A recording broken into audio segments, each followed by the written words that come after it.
de repente chegar como sugestão para o Maurício, que acho que está faltando um almanaque do que os fãs chamam da fase fofinha, que é ali na virada dos anos 70 para os anos 80, que nas republicações sai muito a conta-gotas. Seria muito interessante um almanaque com a fase fofinha, ali com o material da Emia Costa, do Nicolosi, né?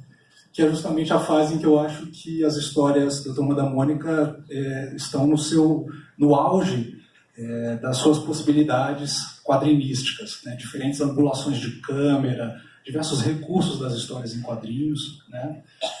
Então eu adoraria ver isso num almanaque que tivesse apenas essa fase da produção da Turma da Mônica, e acho que nos fóruns de Turma da Mônica isso é uma coisa que aparece com muita frequência, né? Então seria ótimo que esse material saísse.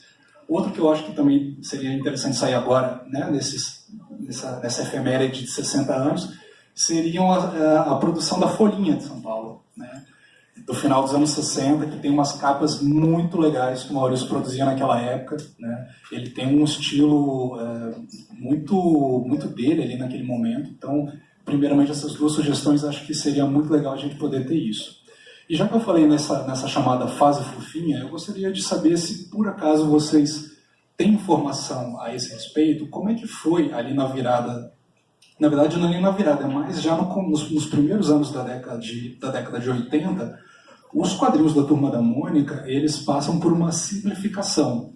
Todo esse arrojo que a gente via, ele deixa de existir, né? Os quadrinhos eles se tornam muito mais simples, né? E eu queria saber como é que foi isso no comecinho da década de 80.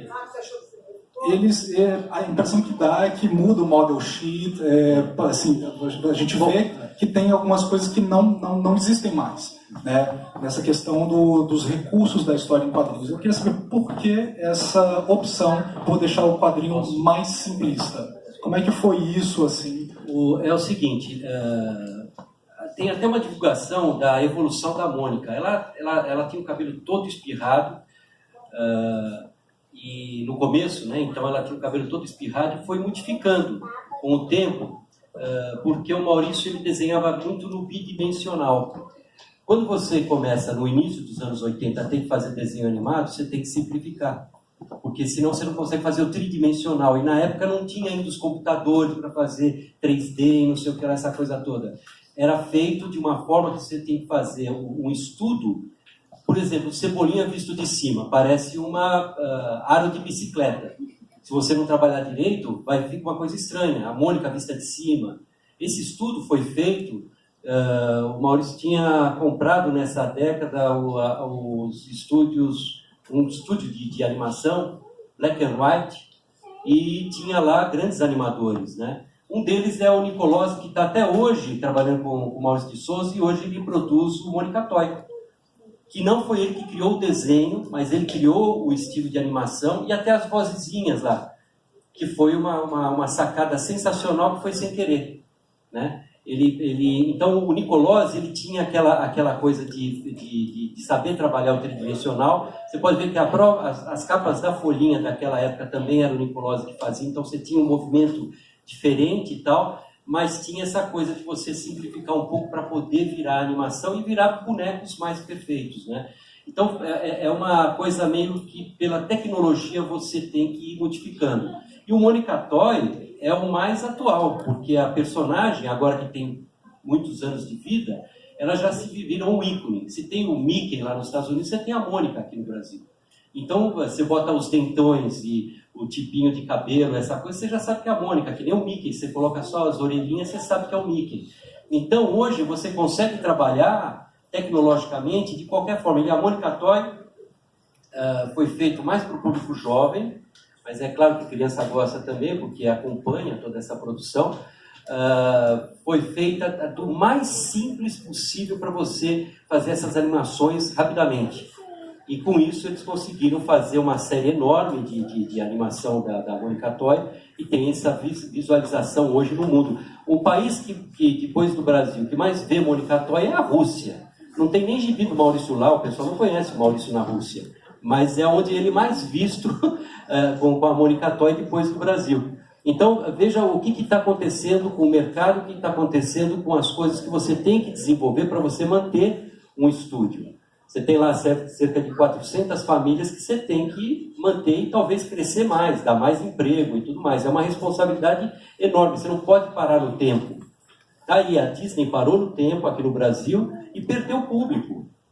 Por quê? Porque não souberam trabalhar o mercado aqui no Brasil. Por exemplo, o Zé Carioca era para ser tão forte quanto a Mônica. Se eles tivessem continuado numa produção que era feita pelos brasileiros, muitos brasileiros desenharam Disney, tinha a escolinha Disney aqui no Brasil. E eu escrevi. Tá aqui, não. Então era uma produção muito legal que dava para manter o personagem. As pessoas falam, não, mas é um personagem estrangeiro, não sei o quê. Eu acho importante ter todos os personagens sendo publicados. Dando chance para os brasileiros, os outros têm que estar aqui também, porque tudo faz o mercado. Não é um personagem só que faz o mercado. O Maurício está levando nas costas esse peso de ter que manter esse mercado, porque se ele deixa de publicar essas crianças de 5 anos de idade que aprendem a ler quadrinhos e aprende a ler, né? Aprende a ler e depois vai para os livros e tudo mais, a gente não teria um mercado tão forte de quadrinhos como tem no Brasil, é um dos melhores mercados do mundo.